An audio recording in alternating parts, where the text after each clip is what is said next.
100 kilometers, nearly 5,000 meters of elevation gain, and some of the most brutal mountain terrain in South Africa. Today, we're breaking down the exact blueprint used to crush the MUT 100 in under 20 hours. Today, I have the privilege of interviewing my husband, Thank you, Lovey. who trained for and completed the MUT 100 race in 18 hours and 12 minutes. So it was almost 20 hours on your feet in the Tanico Mountains, and it doesn't just happen. So what did the bulk of your training block look like in terms of mileage and vert? Yeah, so in 2025, I ran quite a lot on the road. So I ran 3 road marathons, and I did my first trail marathon, which was the MUT marathon in 2025. That was June 2025.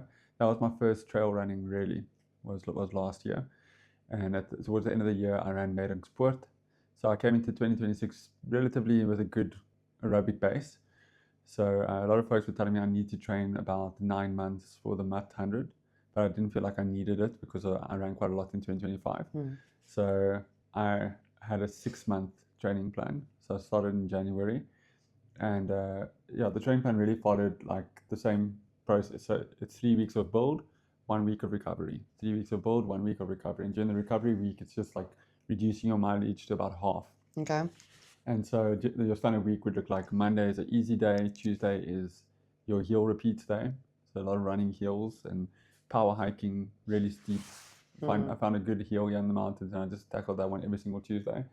Wednesday is an easy run. Thursday is something with a bit more pace, so a tempo run or steady run. Friday is an easy day again, shorter mileage usually. And Saturday would always be a long run. My favorite. Yeah. So in terms of mileage, I started off about 50 Ks per week, and then you start building. My peak week was 95 kilometers, which might come as a bit of a surprise because you're running a 100K race, but your longest week is only 95 kilometers. How does that work? Well, a lot of the weeks, what happened was, I think 4 weeks in the training plan, I would run a long run on the Friday night, and then an even longer run on the Saturday morning. Almost like a back-to-back. A back-to-back. Yeah. As a way to kind of cheat the system. I remember you had quite a few of those. So that was a good way of kind of getting mileage in on tired legs and really stretching that muscle. So my peak week was week 17. That was 95 kilometers. And then my longest run was actually 42 Ks. I never ran anything further than that. So yeah, that was pretty much the training. And then another key thing was I had a 3-week long taper. So I started tapering directly after my peak week. I remember you said that was like almost pivotal for you. Yeah. So it was a 3-week taper into race week.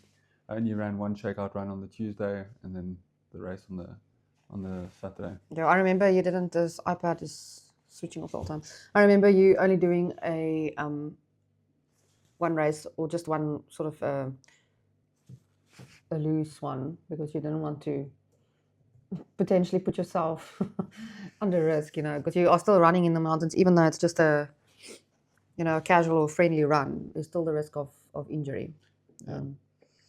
Okay, cool. Yeah, there's the questions are there now. And then in terms of vert, one thing that was important was the race is about 40 meters of elevation per kilometer run. So for my long runs and for my general running as well, the easy runs, I try to keep it at roughly the same.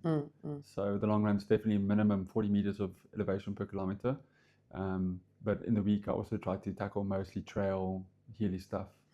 And that really built that big aerobic base and strong climbing legs. It was the Tuesday, the hill repeats that really trained my legs to be able to run these hills. Like a lot of the hills I could actually get up pretty quickly. Yeah.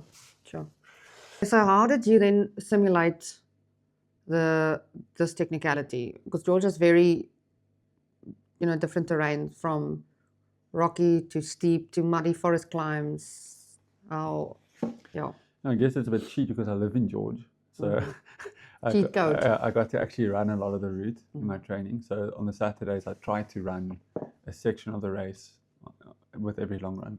So by the end of the training plan, I had actually run every meter of the race. Intentionally? Yeah, I had actually, throughout the 6 months, I covered every every kilometer of the route.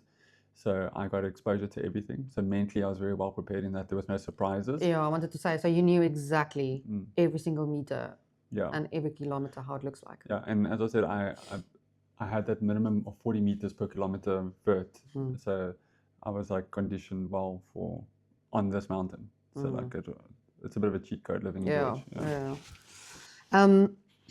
So yeah, a lot of runners just run. Did you spend any time in the gym to prepare your chassis for this kind of abuse? Well, you know the answer to that question. I'm not a gymmer. No. I'm not a stretcher. I'm not You've tried Pilates with me once. It was worse than running the 100K. It was more difficult. Yeah, honestly, I'm a father of a lot of kids, so I try not to do anything extra other than run. But anyways, I don't enjoy gymming. I don't enjoy stretching. I don't do any of that. I'm sure it would make me a better runner. I hear from everyone that's the way to go. But no, I didn't. I mean, some days it's even hard to just find time to go run. Yeah, exactly. So I just did what I had to do, and even my mileage for this type of race was a bit on the lower side. But 95K is max mileage. That was about as much as I could possibly get away with. Yeah. Maybe one day, Lord willing, when the kids are out of the house, we can look at a nice gym plan for you when we've got more time. Got it. Okay, question 4. So you ran for over 18 hours. Dis baie tyd op die voete. What was your nutrition strategy and how did you test it beforehand? Like, I remember helping you pack your packs and, hydration this and gel there and bar there. But take us through it. So during the training plan, I actually didn't want to spend a lot of money on gels and stuff. So I would make myself sandwiches or pack bananas, whatever I could find around the house pretty much. I remember you bought a pack of jelly sweets that was stretched over months. Yes, like that worked quite well. So during the training plan, I didn't do a lot of gels and stuff, but on some of the key critical workouts, like my longest runs, I tried to get gels, the ones that I would use on race day. So USN this year released these Vuma gels, and Sportsman's had a really good special on them. So I bought a whole bunch of them. I remember. He just came home with a walk of shame. Yeah, with lots of gels. Yeah. Yes. So I used those, and so I used them on race day, and I used them on a couple of my key runs, the race simulation runs. So I did try them, and what I did was I had a gel every 45 minutes on the race, and then when I was at the aid station, I tried to eat something always, but I'd never pre-planned what I wanted to eat. I always let the eyes and the desires lead me, because I believe your body will tell you what you need. So whatever looked good, I ate, and then I always between each aid station, I would drink at least 1 liter of hydration and or water. But mostly throughout the race, I drank just hydration, which was the Nuke hydration that they had on the race. So I drank at least a liter of hydration between each aid station, and then a gel every 45 minutes. And at the aid station, at every aid station, I would eat something: a banana and a sandwich, some potatoes, some salt, Marmite sandwiches, whatever looked good. When we do your race debrief, you can tell us about your Marmite sandwiches. Yeah. Okay, so equipment, you probably get a lot of questions from people. What equipment did you use? Maybe where did you buy it? How do you, as a father of many children, purchase wisely? Well, my wife purchases wisely. My wife I go for a special place. My wife is a big believer in Temu. Yes. So we actually got a lot of the stuff from Temu, like the things like the pants and so like my running pants, my running belt on Temu. We got our trekking poles on Temu as well. I'd never used trekking poles before. They're amazing though. And they worked well. It lasted and it did the job, but they're still going. Yeah. The things that I bought locally was my running pack. I needed a bigger capacity running pack. I bought a Anoni running pack. I bought an Anoni quiver for my trekking poles. We got 2 pairs of Asics Trabuco shoes from Cape Town at the factory store there. They get them for cheaper there. You get It's last like the year's- previous years. Yeah, you get the previous Yeah. year's version, so you get it for cheaper. Yeah. So yeah, that's mostly about equipment. There are some like essential equipment you have to take with you on the race, mandatory gear. Yeah. So I made sure we had all of that. But I bought that locally or on Team or whatever made sense. Anything that kind of touches my body, I want to have like higher quality. Yeah. So like the shoes and the socks, Yeah. Beliga. I use the Beliga anti-blister socks. They worked amazing. Yeah. The ones with the mohair that dried really fast.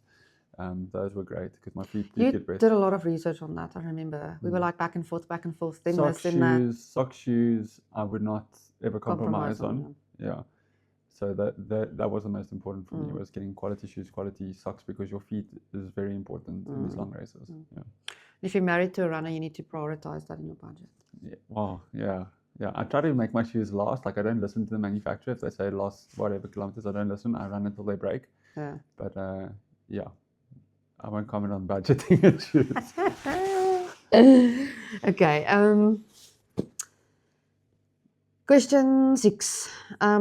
If someone is eyeing the MUT 100 for next year, so 2027, and wants a strong finish, what's your number one piece of advice to them? I think obviously train well. Like make sure you give yourself at least 6 months of a training block. Put a realistic plan together that's going to give your legs the strength that it needs for the day. So respect the race, respect the distance, put in the time. But also I found the 3-week taper a bit of a revelation for me because I'm a road runner, so I'm not used to a 3-week taper. Yeah, it is a bit But that unusual. was so important to get the legs to heal properly. And you don't lose that much fitness in a 3-week taper. But I just felt very strong on the day, like fully refreshed. Yeah. Like, and you did say, like I remember random times throughout the day you would be like, oh, my legs are, I just want to run, and you have to keep... No, it was maddening. It was maddening not to run over the 3 weeks, but I knew that I'm going to trust the plan. Yeah. So yeah, that was, I would say, rest appropriately before race day, but put in the work beforehand and really respect the distance. Make sure you give yourself a chance. Yeah. Maybe something that ties in with that. I mean, not everyone has the resources, or maybe, let's say resources in order to maybe get a personal trainer that would help them. Or how did you go about it?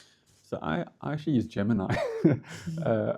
Gemini gave me my training plan. Gemini, well, you can use ChatGPT or Grok or whatever, but it's just an amalgamation of all the knowledge on the internet, right? So it's got good things. It understands the race because it has all the information about the race. Yeah. So it's able to give me a really tailored training plan according to the race-specific thing. It even suggested routes that I do for my long runs. Sure. So yeah, definitely using AI is helpful to build a good training plan. I'll share the training plan I used on the video as well. You can see it or flash it on the screen. Maybe we can add it on the comments as well. Yeah. Okay. But yeah, just I used AI for that. Yeah, I think that's very helpful to know, because some people don't. They're a bit closed off to the idea of AI. But anyways, if you use it correctly, there's actually a lot of benefit in it. Yeah, absolutely. Just quickly as a conclusion before we end it off. How did your running, not career, how did your running start? Where did it start? How did it look like? Because it's a funny story, you need to tell it. I mean, I don't know what story you're thinking of. It was back in 2020. During COVID, they said, we must stay indoors. Yeah. And I was going crazy, as was everyone at the time. And then they said, the one evening, they said, okay, you can now go exercise. Didn't they say you can run around the house or something in your own? Yeah, we could do that, but that was so weird. Yeah, that wasn't for me. But they said you can now run outside and you can go exercise, and I was just so happy to get out of the house. So I started running like 2 kilometers around the block, and then the 2 kilometers became 3 kilometers, 3 kilometers became 5, and then one thing led to another, and then I just decided, okay, I'm going to try and do the Comrades virtual half marathon, which was just a route that we randomly picked out. Oh, I remember that. Ran it at midday in 2020, like 2021. Was that the one where something. I had to do the 8 stations for you? And then I ran past you. Yes. Okay, that one. Yeah. Ran it at midday, like no idea what I was doing. But that was my first kind of foray into running back in 2022, I think it was, or 2021. I can't remember exactly. I think it was 2021, a year later. 2022, I did the Nice and Forest Marathon for the first time. Yes. So, that's when I started running. I've done a couple of marathons since then. Which ones have you done? Yeah, I've done like 2 Oceans. I've done that twice. I've done a lot of the local ones here in George. Nice and Forest Marathon I've done twice. Outeniqua Marathon I've done.